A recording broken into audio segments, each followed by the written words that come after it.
Allons à Messine pêcher la sardine, allons à Lorient pêcher le hareng. Allons à Messine pêcher la sardine, allons à Lorient pêcher le hareng. Il était deux amants qui s'aimaient tendrement, qui voulaient voyager. Salut les péchouzes et les péchous. Alors aujourd'hui je vais vous faire un petit tuto sur le mouillage, autrement dit quand on jette l'ancre. Je sais aussi pour en avoir discuté avec des copains que beaucoup hésitent à mettre l'ancre justement par peur de la perdre. Bon, quand on est seul, vaut mieux pas le faire, hein. C'est dangereux tout seul. Faut être deux, au moins un à la manœuvre et puis un autre pour tirer dessus. On ne pêche pas au mouillage non plus quand il y a des creux d'1,50 m. Faut que la mer soit quand même relativement correcte. On ne mouille pas non plus dans des profondeurs exagérées, hein. On reste raisonnable. 30 mètres c'est déjà pas mal.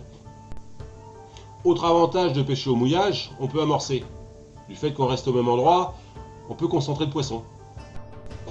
Alors il y a différents types d'encre. Bon, il y a des grappins, il y a des encres soc.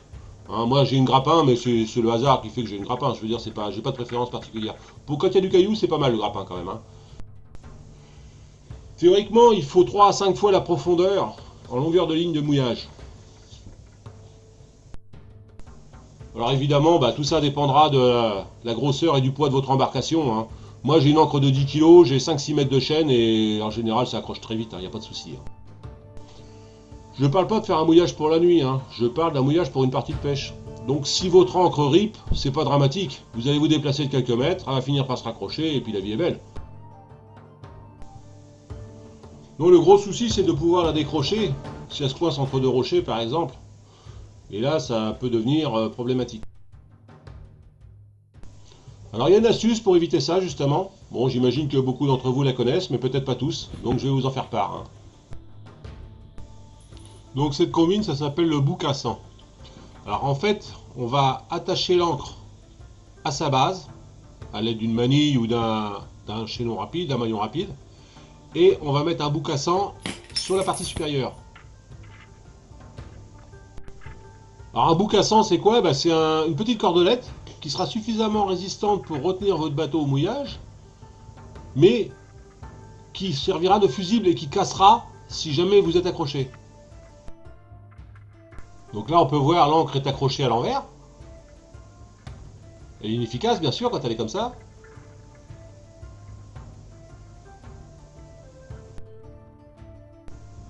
Donc je prends ma cordelette, je la passe dans un maillon de la chaîne, je la passe dans l'œillet de l'ancre, dans la partie supérieure de l'ancre. Alors bien sûr, il faut que la partie entre la base de l'ancre et le haut de l'ancre ne soit pas tendue, de manière à ce que le comportement de l'ancre soit normal. Voilà, mon encre est prête à être utilisée. Hein.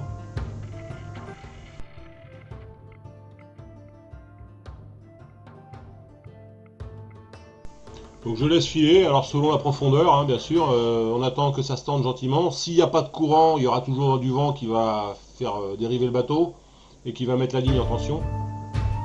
Comme on n'est pas en Méditerranée et puis qu'on est dans les zones où il y a les marées les plus fortes, en général du courant il y en a tout le temps, hein, pas vraiment à l'étal.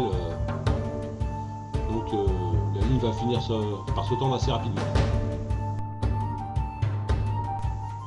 Autre chose, quand vous êtes au mouillage, on est censé le faire savoir aux autres. Donc le code maritime dit qu'on doit porter une boule noire. Il n'y en a pas beaucoup qui le font, mais ça peut être utile parce qu'un gars qui peut se croire prioritaire, des fois, va vous inviter au dernier moment en pensant que vous allez manœuvrer. Et puisqu'on parle de sécurité, la ligne de mouillage fait partie des appareils de sécurité que vous devez avoir à bord. Donc, à partir du moment où vous avez mis un boucassan, il n'est plus efficace. Si un jour vous êtes en dérive, panne de moteur et que le courant ou le vent vous pousse sur les rochers, il vaut mieux prévoir un mousqueton à l'endroit du boucassan, de manière à ce que si vous jetez l'ancre en catastrophe, neutraliser le boucassan et avoir un mouillage vraiment efficace. L'idéal étant un gros mousqueton inox comme j'ai sur la photo là. Bon, depuis tout à l'heure je vous parle de boucassan. Alors maintenant voyons son effet et son utilité. Hein. Bon, là je vais vous faire un exemple. Mon encre est au fond de l'eau, elle est coincée dans une faille, impossible de la décrocher. Voyons ce qui se passe si je tire dessus. Alors voilà, ma cordelette casse, ce qui inverse la traction et retourne l'ancre. Et en général, c'est infaillible, ça la décroche. Hein. Donc voyons ça en conditions réelles. Justement, là, mon encre est accrochée. Donc j'essaye de tirer dessus, mais ça vient pas. Donc on va avancer progressivement au moteur pour venir le plus possible à la plomb.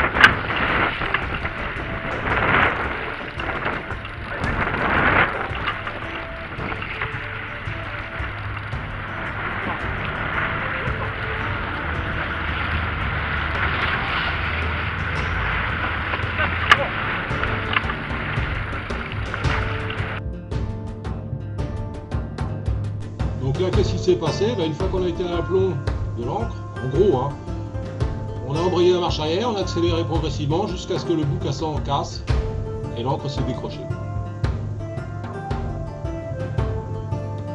Et là, je pense que si j'avais pas eu ça, à un moment, je n'aurais pas eu parce que c'était vraiment bien. Voilà, ça pour le bout cassant, on va voir la... Allez.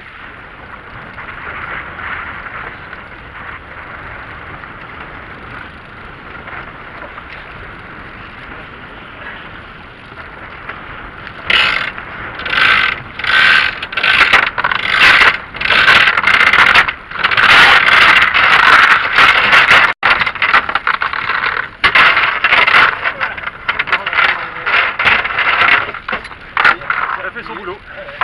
Le musicien, il parle. On fait le temps, il faut y rester le reste. Et on remet ça tout de suite. Pour la prochaine fois. Évidemment, la résistance du bout cassant sera proportionnelle à la taille de votre bateau et à son poids. Faut pas que ça casse non plus au moindre petit clapot. Faut que ça résiste au courant et aux vagues. Mais si jamais ça accroche au fond, un coup de marche arrière, on accélère et normalement ça doit casser. Hein.